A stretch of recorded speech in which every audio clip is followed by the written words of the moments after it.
Tax হলো, ধর tax একটা কিছু ধর 1 লাখ টাকা হলো, ধর ঠিক আছে, ধর তার ট্যাক্স বছরে 1 লাখ টাকা হলো। এই ট্যাক্সের উপর একটা সিজ বসে, সিজটা হয় 4%। এটা বাধ্য, এবং এই সিজটা নিয়ে গভর্নমেন্ট যা ইচ্ছা তাই করতে পারে। তার জন্য কোনো কারো মানে ইয়ে লাগবে না, পারমিশন লাগবে না। এইটাকেই বলে উপকর বা সিজ। মানে ওই করেরও উপকর, হ্যাঁ, করের উপর এটার উপরে ওই করের যেটা ট্যাক্সের পার্সেন্ট করা হয় তার উপরে আবার পার্সেন্টেজ, সেটাকেই বলে উপকর, বুঝলি? তাহলে একটা পার্সেন্টেজ করা হচ্ছে, এটা এই পার্সেন্টেজ যেটা আছে মানে এই টাকাটা, এই টাকাটা যাচ্ছে কনসোলিডেটেড ফান্ডের পাবলিক অ্যাকাউন্টে, এইটার উপর এটা সেটা যাচ্ছে হচ্ছে সিজ অ্যাকাউন্টে, সেইটা থেকে যা ইচ্ছা করতে পারছে, তার জন্য আর লাগছে না। এবং এটা বাধ্য প্রত্যেক গভর্নমেন্ট, ম্যান্ডেটরি কোনো পারমিশন ম্যান্ডেটরি না, ঠিক আছে? এই সিজ, তাহলে এই ব্যাপারটা নিজের মতো করে লেখ।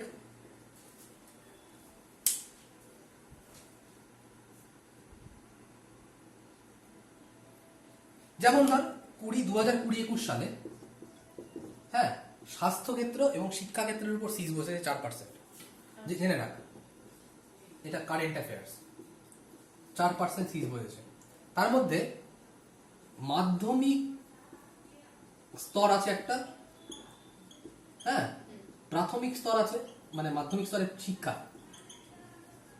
প্রাথমিক স্তরের শিক্ষা, হ্যাঁ, আর স্বাস্থ্য খাত, এই 3টা খাত হয়েছে এই বছর 20-21-এ সিজ এই 4% করেছে। এবার সব ক্ষেত্রে কি 4%ই করে? সব সময় 4% করে সিস্টেম, হ্যাঁ।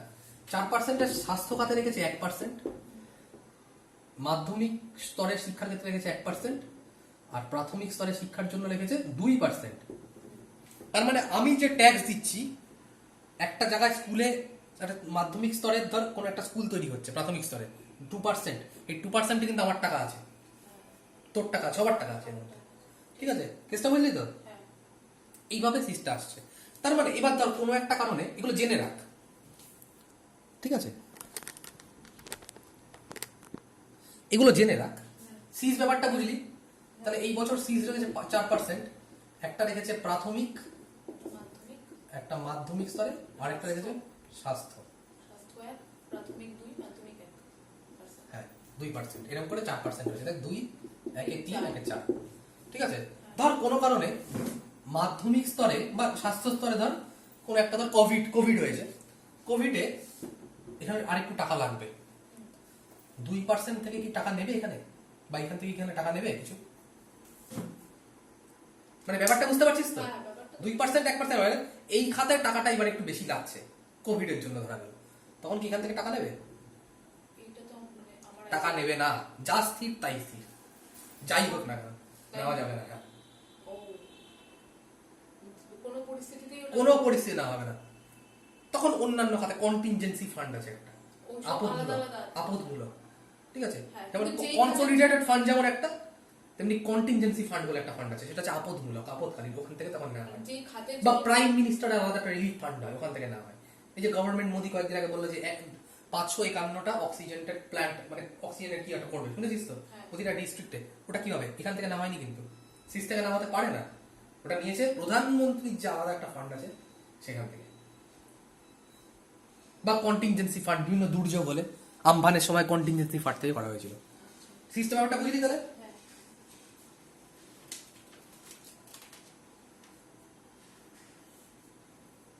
নে এবার আরেকটা লাস্টের দিকে, হ্যাঁ, এটার নাম হচ্ছে সারচার্জ, SURCHARGE, লেখ।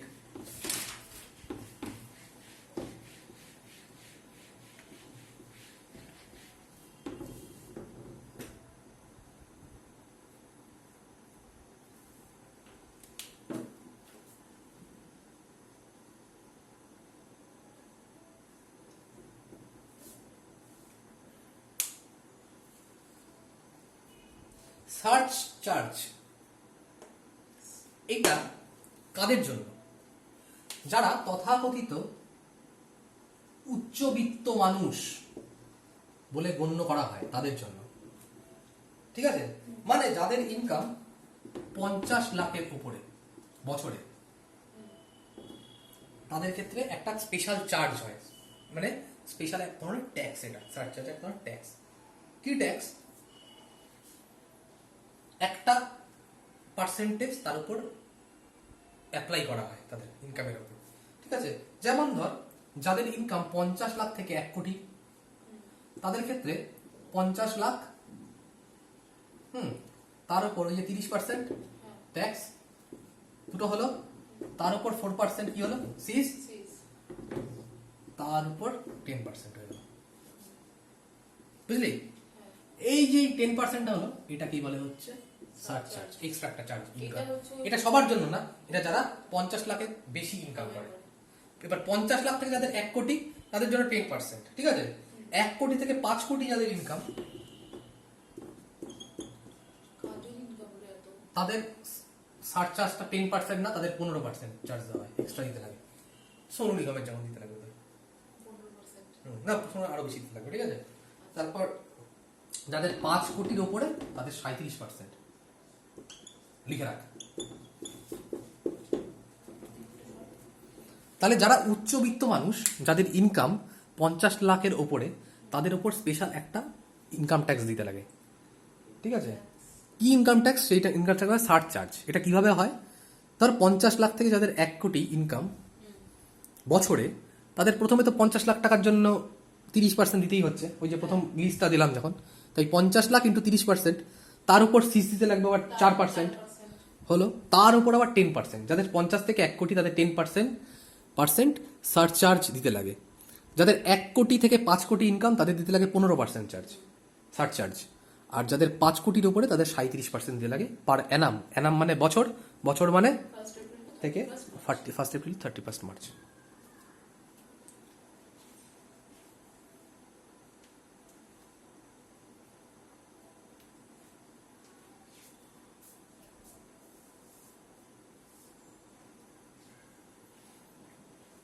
হলো?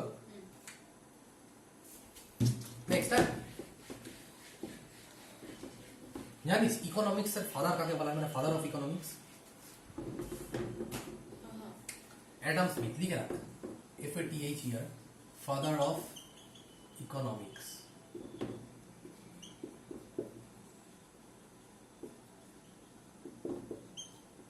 Adam Smith.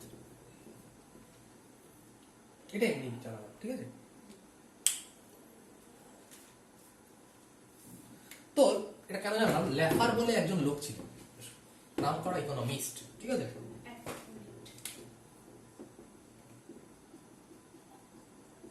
ল্যাফার।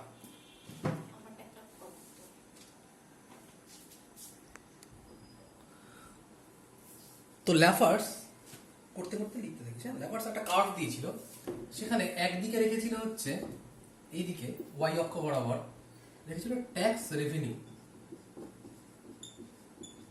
ঠিক আছে? আর এইদিকে রেখেছিল ট্যাক্স, সেটা পার্সেন্টেজ, হ্যাঁ ট্যাক্স রেট পার্সেন্টেজ ওয়াইজ, কেমন?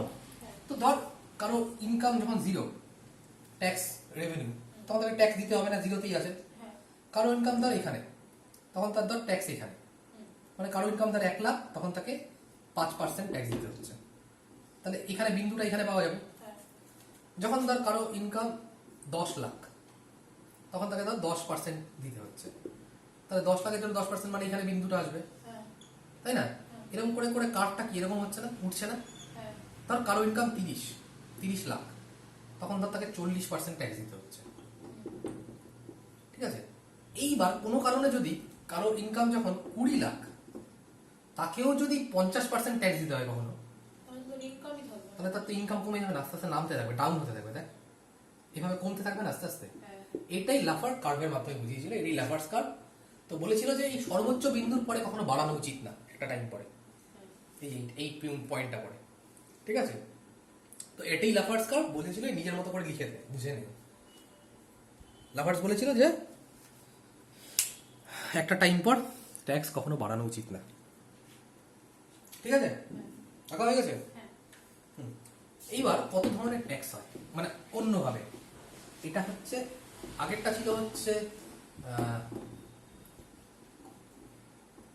যেটা ডিরেক্ট ট্যাক্স আর ইনডিরেক্ট ট্যাক্স বলেছিলাম সেরকম। এবার কত ধরনের ট্যাক্সেশন সিস্টেম হয় সেটাই, এবং এটি last topic, taxation system. Heading কর।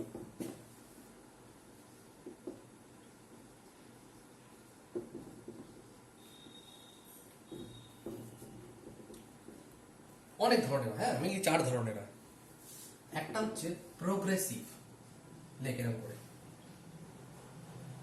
ও তো পয়েন্ট পয়েন্ট করে লিখতে হচ্ছে। তোর মতো করে তুই লেখ। প্রোগ্রেসিভ প্রথম, তারপর হচ্ছে প্রপোর্শনাল,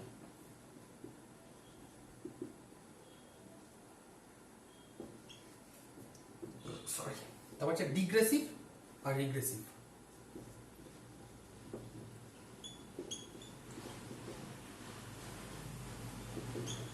চার ধরনের, রিগ্রেসিভ। হ্যাঁ।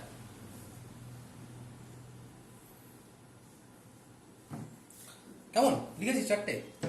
প্রোগ্রেসিভ, প্রপোর্শনাল, রিগ্রেসিভ, এই ডিগ্রেসিভ আর রিগ্রেসিভ।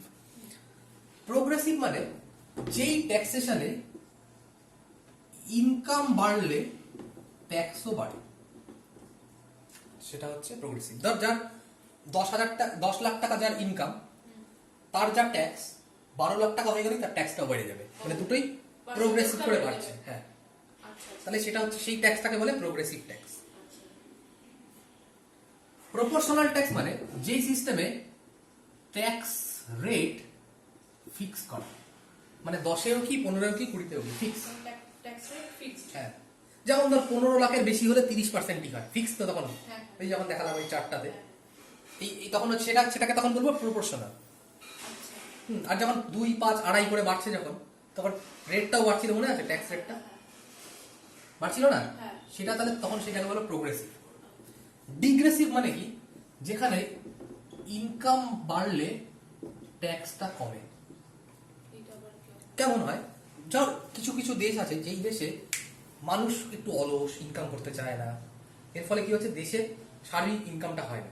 অনেক দেশ আছে, অনেক জায়গা আছে, তাই না? ভারতে নেই, অনেক জায়গা আছে অন্য জায়গায়। যেমন ধর তোর মরুভূমির জায়গাগুলোতে মেইনলি, হুম। ঠিক আছে, ওরা নিজেরা অল্প একটু বললেই চায়, কিন্তু দেশের তো উন্নতি হচ্ছে না। তখন কি করে গভর্নমেন্ট বলে, তুমি যদি ইনকাম কমাও তোমার উপর বেশি ট্যাক্স আরোপ হবে, ও খাটা লোককে খাটো, আচ্ছা আচ্ছা। এই জন্য। ইনকাম বাড়লে ট্যাক্স কমবে। হ্যাঁ, আর রিগ্রেসিভ মানে যেখানে, রিগ্রেসিভ মানে হচ্ছে প্রোগ্রেসিভ আর প্রপোর্শনালের যোগফল। প্রোগ্রেসিভ মানে প্রথমটা 3 নাম্বারটা 2 নাম্বারটা যোগফল প্লাস প্রপোর্শনাল। মানে কি, এটাই হচ্ছে ইন্ডিয়াতে হয়, মানে প্রথমে একবার টাকা বাড়ছে তো টাকা বাড়ছে, টাকা বাড়ছে, টাকা বাড়ছে, ট্যাক্সও বাড়ছে, প্রোগ্রেশন হচ্ছে। যেই 15 লাখ ইনকাম হয়ে গেল সব প্রপোর্শনাল হয়ে গেল, ফিক্সড হয়ে গেল, তাই না? 30% করে ফিক্সড হয়ে গেল, তারপর মনে পড়েছে তো? হ্যাঁ। তাহলে এটা হচ্ছে ইন্ডিয়া, এটা হয় কেস প্রোগ্রেসিভ প্লাস প্রপোর্শনাল। হ্যাঁ। কেসটা বুঝলি তো? হ্যাঁ। এবার এগুলো না পরীক্ষায় চার্ট ওয়াইজ অনেক সময় আসে, ঠিক আছে? চার্ট মানে তোর কার্ভ ওয়াইজ, কোনটার কি কার্ভ, কেমন? তো আমি একটা কার্ভ এঁকে দিচ্ছি ছোট্ট ছোট্ট করে, তুই দেখ। এটা হচ্ছে ট্যাক্স রেভিনিউ, এই পাশে হচ্ছে ট্যাক্স রেট। এটা কিসের জন্য? প্রোগ্রেসিভের জন্য, হ্যাঁ। ঠিক আছে? তাহলে দেখ, প্রোগ্রেসিভ মানে ট্যাক্স, দেখ এদিকে দেখা, ট্যাক্স রেভিনিউ বাড়ছে তো ট্যাক্স রেটও বাড়ছে, হ্যাঁ। তাহলে এরকম হবে, উঁচু দিকে, হ্যাঁ। তাই না? হ্যাঁ। স্ট্রেট লাইন 0 থেকে, হ্যাঁ। এটা একটা কার্ভ। হ্যাঁ। তাহলে প্রপোর্শনালের কি হয় বলতো বুদ্ধি করে? এরকম হবে। এরকম হবে না, হ্যাঁ। এক থাকছে, একদম, হ্যাঁ। Best fixed.